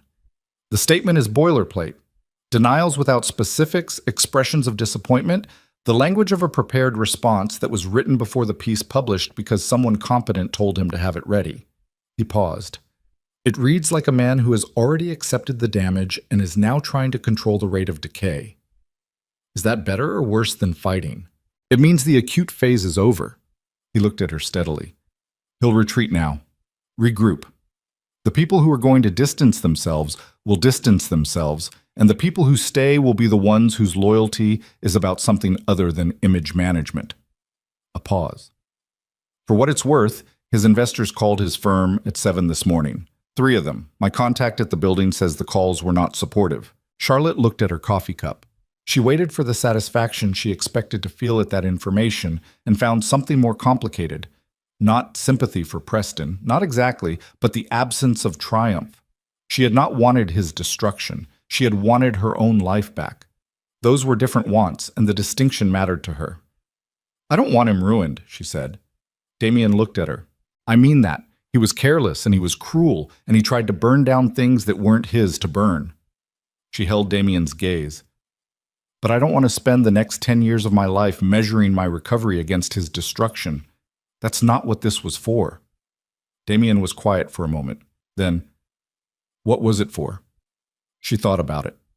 Outside the window, Chicago was waking up on a Sunday, the particular slower rhythm of the city's day of rest, traffic thinner, the light different. "It was for the recording," she said, "for the version of me that set a takeout bag down outside an apartment door and walked to an elevator and chose herself before she even fully knew she was doing it." She wrapped both hands around her coffee mug.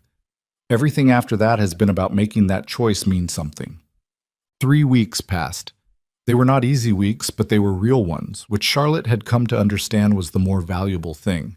The professional fallout from the Tribune piece moved through its natural trajectory. Her own workplace was supportive in the specific way of people who had read the same piece everyone else had and knew which side of the story had the receipts. The client project she had been building survived the noise entirely. The client, it turned out, had followed the story with the quiet attention of a person who judged character under pressure, and what they had seen was someone who did not flinch. They signed the agreement the Tuesday after the piece ran. Preston's company reported the departure of 2 board members within the week. His family issued no public statement. Catherine Reeves called Charlotte once, left a voicemail that said, only, "I'm glad you're okay," and nothing more.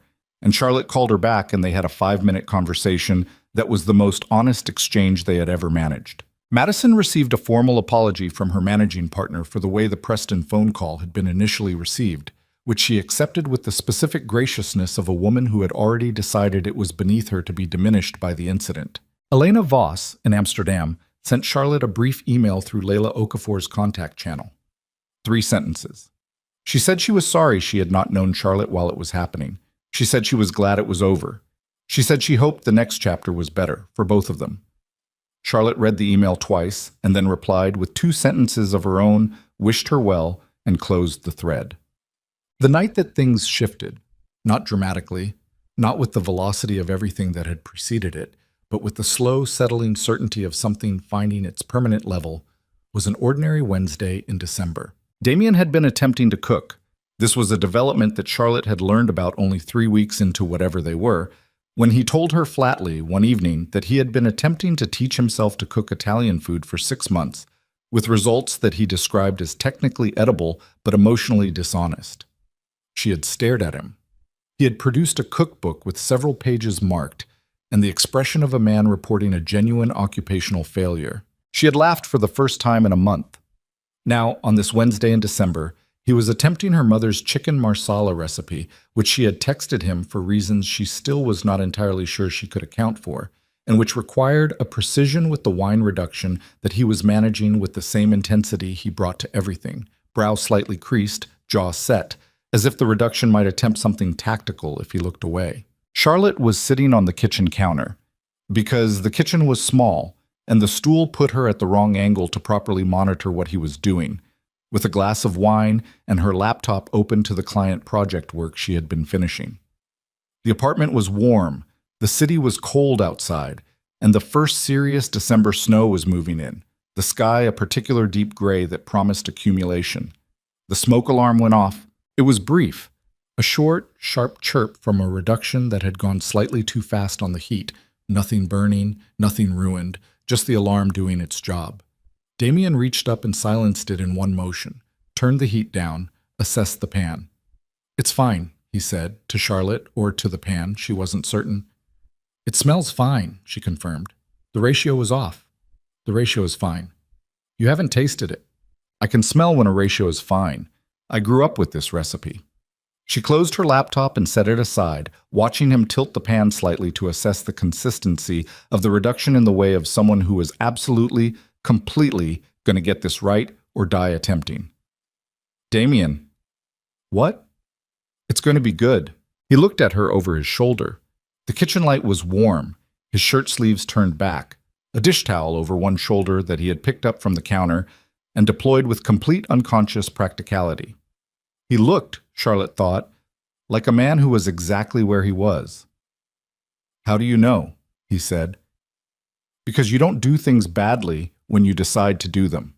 He held her gaze for a moment. Then he turned back to the pan. 40 minutes later, they were sitting on the kitchen floor because the table was covered in the accumulated evidence of cooking: her laptop, the cookbook, 3 small bowls of prep work, a cutting board, and moving all of it had seemed like a project neither of them had the energy for. The food was on plates balanced on their knees, the wine within reach, the snow starting outside in soft silence against the windows. It was good. She told him so. He said the reduction was still slightly off. "Eat your food," she said. He ate his food. The snow came down outside, quiet and indifferent and beautiful, covering the city in the particular amnesty of a first December snow that made everything look temporarily clean. Charlotte ate her mother's recipe that a man had cooked from a text message she'd sent without fully knowing why, and thought about the distance between the woman who had left a takeout bag outside an apartment door 43 days ago and this woman, here, now, on a kitchen floor in the snow. The distance was not as large as she would have expected. That was the thing. She was recognizably the same person. Same hands, same hunger, same capacity for grief and stubbornness, and the specific kind of love that came with conditions attached. But the conditions were different now. She had renegotiated them, not with anyone else but with herself, in the weeks of wreckage and clarity that had followed one cold evening in November. She was not the woman who stayed quiet outside a door and walked away without a word anymore. She had been that woman, and she understood her, and she did not regret the walking away. But she was also not going back. "Tell me something," she said. Damien looked at her. A question. "Something you haven't told anyone," she said. "Not strategy, not history, just something." He was quiet for a moment. The snow came down outside. "I bought that painting," he said. She stared at him. "From the gallery, the piece with the wrong lighting." He held her gaze without flinching. "I went back the Monday after the gala, before I had any rational justification for it." He paused. "It's in a storage unit in River North. I haven't figured out where to put it yet." Charlotte looked at him. This man who had loved her from across a room for 3 years and bought a painting in the window of something he couldn't yet name and kept it in a storage unit while he waited for her to come to her own terms, and felt the last of the structural distance between them give way to something warmer and more permanent. North-facing windows, she said. I know that now. Something moved at the corner of his mouth. I'm working on it. She leaned her head back against the cabinet behind her, looking at the ceiling, and let herself feel, completely and without management, exactly where she was. The apartment was warm. The food was good. The snow fell outside without regard for any of them. Somewhere across the city, a man was learning the cost of mistaking convenience for love. Somewhere in Amsterdam, a woman was making her own terms. Somewhere in Lincoln Park, Madison Carter was probably already writing an extremely detailed account of the last 6 weeks in the journal she thought no one knew she kept. And here, on a kitchen floor in December, Charlotte Hayes was eating her own mother's recipe off a plate balanced on her knees. And the man beside her had one hand loose on his wine glass and the other resting on the floor between them, close enough that their knuckles touched. She didn't move her hand. Neither did he. The snow kept coming down over Chicago, quiet and full of the particular mercy of things that covered what needed covering without erasing what needed to remain. And the city that had watched all of it from its cold, luminous distance received the night without comment, the way cities received everything, with the deep accumulated patience of a place that had already seen every version of this story and knew, with the certainty of long witness, that some of them ended right. This one did, not perfectly. Not without cost, not without the scar tissue of decisions made under pressure and things withheld too long, and 3 years of a woman settling for a version of herself that fit inside someone else's limitations. But real. Fully, completely, accountably real. And for Charlotte Hayes, who had once stood outside a door on a cold November evening and chosen herself before she even knew she was doing it, real was more than enough. Real was everything.